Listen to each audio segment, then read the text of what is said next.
Hello, welcome to Loremaster's Lair. I'm your Loremaster, here today to continue on our list of gods. With Starfighter's Galactic Magic coming up, and now delayed to next year, and the probability of gods you're not expecting to appear in it, I am a bit wary of tackling another deity for fear of lacking information I would have wanted to add it. Starfighter profiles contain lots of interesting stuff, whenever they do actually give it to us. However, for what will be my last god video of the year, I'll be covering one deity I know will not be in the galactic expansions of the next year. Because by the premises of Starfighter, they are actually off the board. The rogue beast Rovagug, deity of destruction, disaster, and wrath. Even among the 20 main deities, this one is a big deal, the very picture of chaotic evil. So let us dive the depths, shall we? As usual, starting out, where can you find information on this deity who wants to bring the end to all things? You know, just in case you're interested. First, as usual, Gods and Magic are the places one will find the most basic information. The adventure path which first brought the true destructive power of this deity to light was the 5th book of Legacy of Fire, The Impossible Eye, and it was reprinted in the book Inner Sea Gods. Secondary information can be found in Faiths of Corruption, and we will be dealing with another book found in the Defined Anthology. Finally, as per usual, Planar Adventures will give us a look at Rovagug's Divine Realm, or in this case, prison. Rovagug is a force of nature, his only goal seeming to be nothing but blind destruction. He appeared out of the void in space, eating world after world, until the amount of lives snuffed out rapidly, as he continued to rive and live up to the title of the Unmaker. Various deities came together to end the slaughter once and for all. As Calistria distracted the beast, and many lost deities sacrificed themselves to end the evil deities who, for some reason, aligned themselves with him, Torog, Gorm, Asmodeus, and Pharasma created an unbreakable prison, both physically and magically, deep within Golarion. When it was complete, Senray stepped forward, grappled the beast, and threw it within the prison. Thou Brawl, not yet Zonkuthon, pierced the sky towers through him, sticking him in place. Finally, Asmodeus completed the seal by locking the door. And to this day, Rovagug still stays trapped, though the seals have weakened over the years. It is not possible for him to return one day. Appearance-wise, civilized society rarely depicts Rovagug as anything but a giant worm and a giant mouth. His followers, for their part, do not need a detailed depiction of their god, and mostly just paint simple depictions of him out of blood, and of his 4 holy symbols. Chaotic evil, he does not need to be consistent. In his true form, he appears as a worm which is miles long, with countless arms and legs stretching out not just across his body, but from within his mouth. Lovely. He's also covered in parasites of thousands of different shapes, constantly sucking his blood. Now some may question what the parasites are, or more importantly, what Rovagug himself is. The answer to that is our first side tangent, the part of the show where what is buried continues to multiply. While the original profile simply listed Rovagug as a monster, Later writings had him included as a lesser mentioned till then fiendish race, the Qlippoth. The name Qlippoth comes from the Jewish mythical tradition known as Kabbalah. I'll not dive too deeply into that today, but the basics you should know is that the Sephiroth is the tree of life, and the Qlippoth are the branches which were cast aside and left to rot. In Pathfinder, Qlippoth were the first residents of the Abyss, being there when the first explorers, the Proteans, visited the Abyss for the first time. It is said war between the Qlippoths and the Proteans is what distracted both sides enough for order to take root in the multiverse. However, souls that were sent to the Abyss by Pharasma did not become Qlippoth, but creatures known as larvae. Until one day, when demons decide to combine the two, combine Qlippoth and larvae, bring about the first demons. In an instant, the Abyss was full of demons who drove the Qlippoth into the depths. Since then, many of the Qlippoth lords have either been killed in battle or betrayed their fellows and became demons themselves. The Qlippoth who remain have been seething since creation, all waiting for the day they can get their revenge, or revenge with many goals. To retake their home, to strike back against the demons who caused this incident in the first place, and to end all mortal life, the origin of demonkind. Getting back on our main topic, what is Rovagug known for? The end of everything. And I mean everything. He has already destroyed untold numbers of worlds, and he would do the same to every other world out there, from Golarion to Earth, if he ever gets out. This includes his own allies.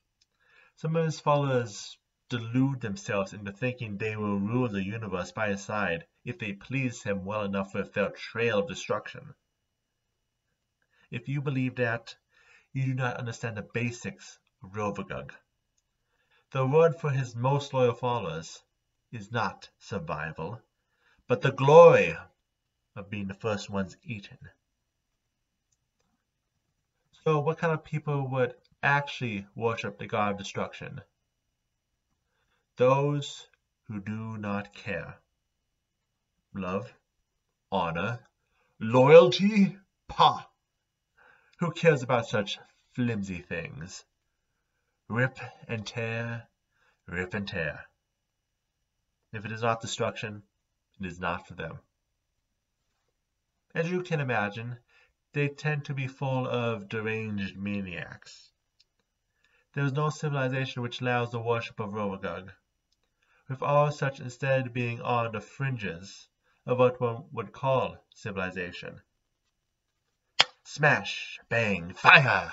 Stand naked in storms and sacrifice yourself to volcanoes. The greatest amount of worshippers are among orcs, ogres, mad-orphans, and ropers. The clergy go even farther across the edge, them being 100% behind the deity's goals of destruction. Whether it be idols of other deities, artwork, or of course the illusion that any of our lives have any meaning. They work tirelessly on any lead that would help them slip the binds of their deity. They are also known for being unreliable. They, like everything else related to Rovagug, does nothing to help build society.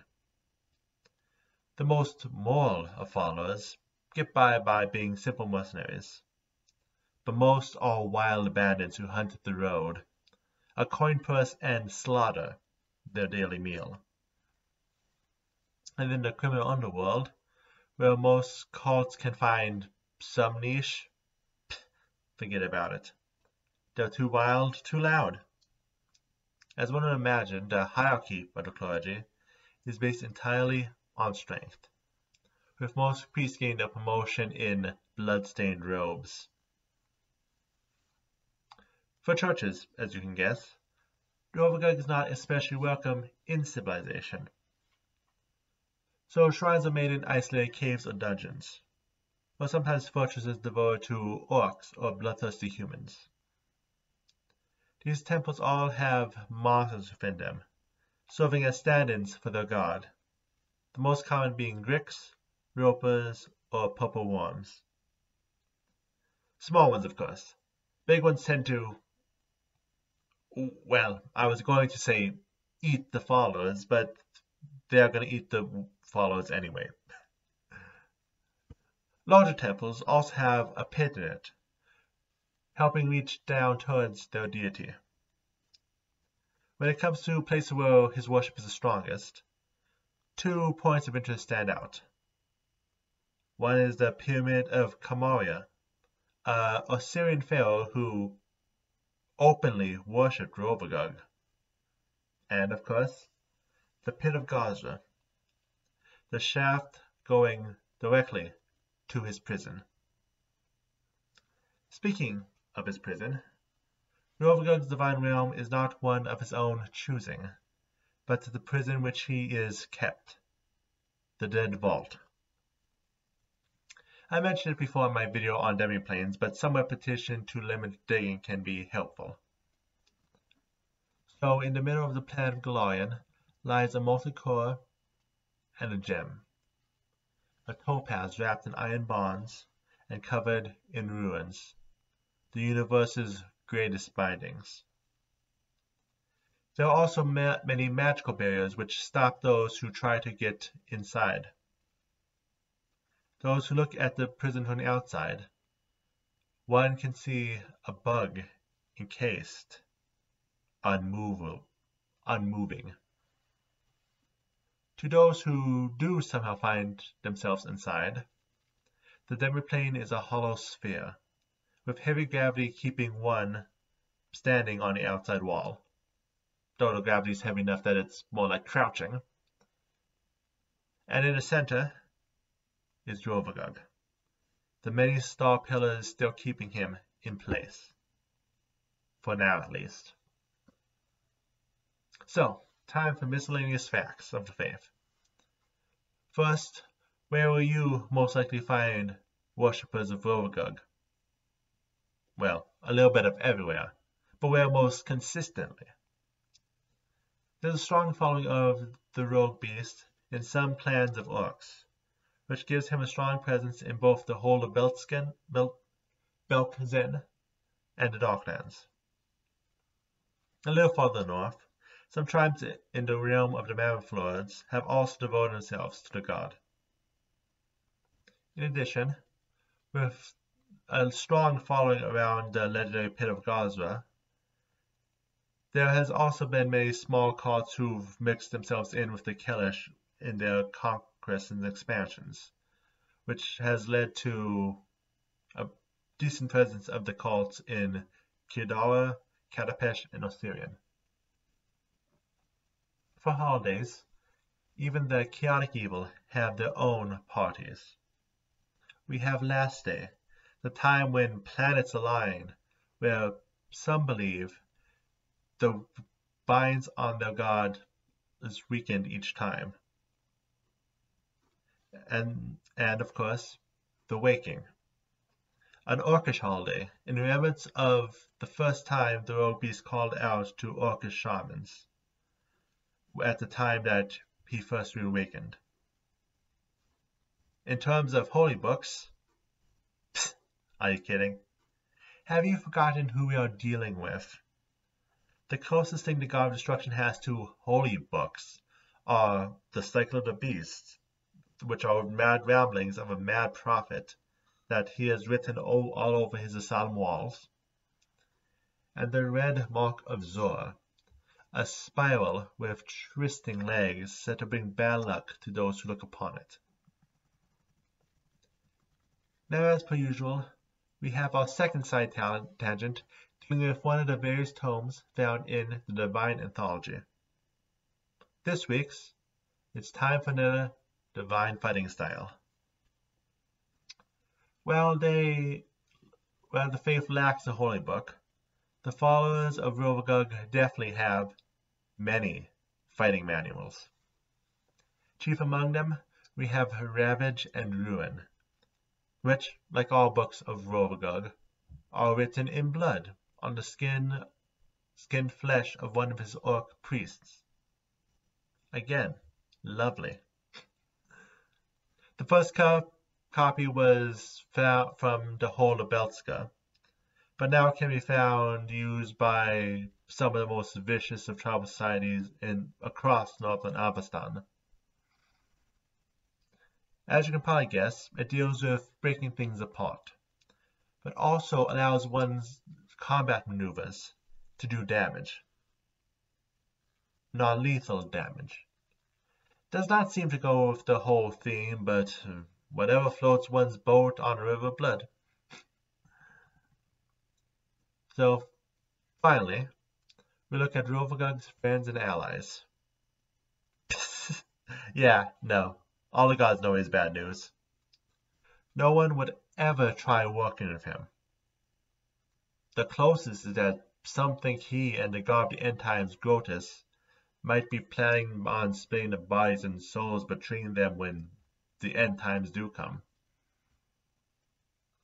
As for allies, he does have a few.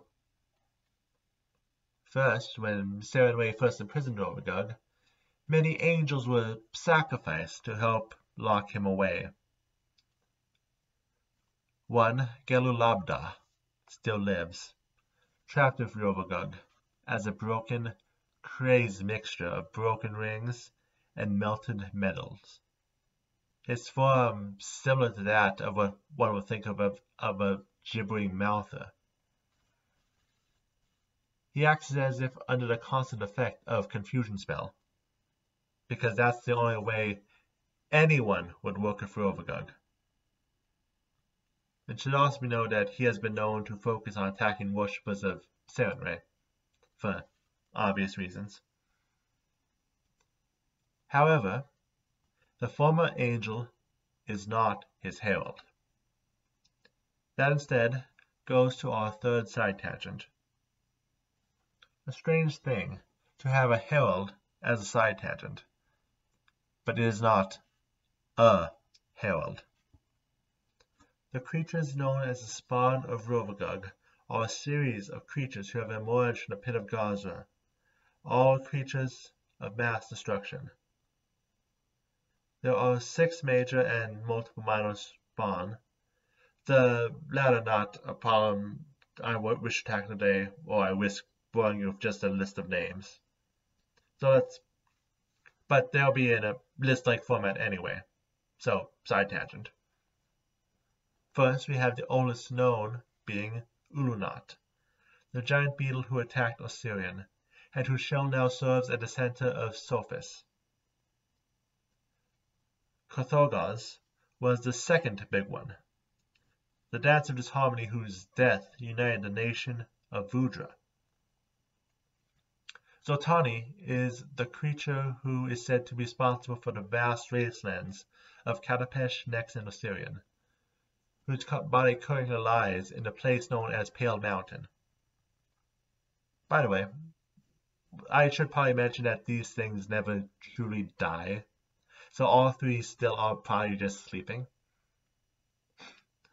One also assumed asleep is Volnagor, who used the fact that he had wings to claim most of the world as its hunting ground.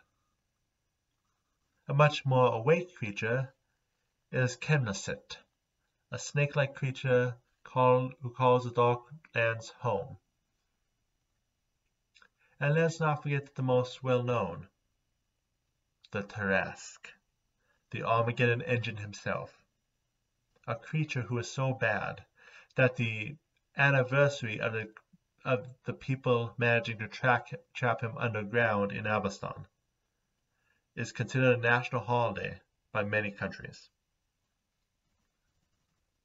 But now let's add another side tangent on top to finish us off. In the past, I have pointed out some strange pantheons, and today we have a monstrous one. The Rovagug, or the Three Feasters. The pantheon is a unique pantheon worshipped by the Qlippoth, a tribe from Yamasha. When the Eye of Rouge destroyed their homelands, the group fell to cannibalism. However, they justified that, claiming that the Eye was brought about by three deities, and that if they wished to stay in their capital, they needed to make constant sacrifices. These three deities are, of course, Rovagug, as well as the goddess of gluttony, Qlippoth, and the demon lord of cannibalism, Zora. Try talking to your demon about this one. See what he has to say. But I guess that ends it for today. I hope you enjoyed our deep dive into the monster from the depths of the abyss, currently trapped in the depths of Golarion. With Galactic Magic not out till July now. Not out to January now. It would be even worse for me if it were out to July. With Galactic Magic not out to January now, I have one more Pathfinder deity I need to do, worrying about them potentially appearing and me missing side tangent opportunities. So most likely it's going to be Torog, because he also is canonically missing with Golarion, but I'll cross that bridge when I get there. That's scheduling too far in advance. Instead, next week is another monthly market. So I hope you all will join me then.